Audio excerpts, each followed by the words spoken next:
আসসালামু আলাইকুম, আমি মোহসেনা শাওন আমন্ত্রণ জানাচ্ছি এনটিভির মধ্যাহ্নের খবরে।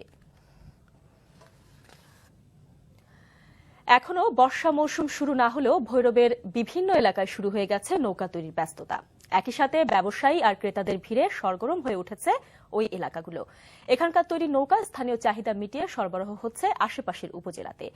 গড়ে উঠেছে অস্থায়ী করাতকল সহ বিভিন্ন ছোট বড় বাজার। ভৈরব থেকে আরো জানাচ্ছেন মোস্তাফিজ আমিন।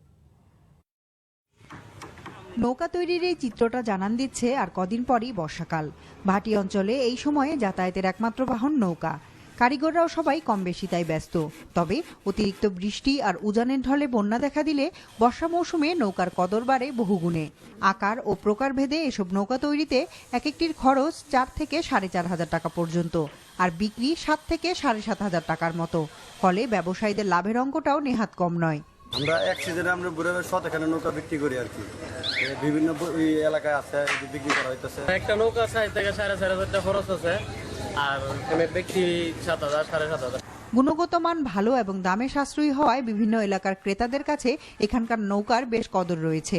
অন্যান্য এলাকার থেকে এই এলাকার নৌকা উন্নত এবং দামও মোটামুটি স্টেপ পাই। এখান থেকে নৌকা নিয়ে আর চালাইতে খুব আরাম পাই, এই জন্য এখান থেকে নৌকা নেই।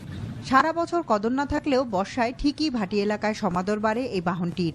তবে এই মৌসুমকে ঘিরে বিক্রেতারা যেমন লাভের আশা করেন, তেমনি ক্রেতারাও চান কষ্টার্জিত টাকায় কেনা বাহনটির ভালো মান ও টেকসইয়ের গ্যারান্টি। NTV news desk.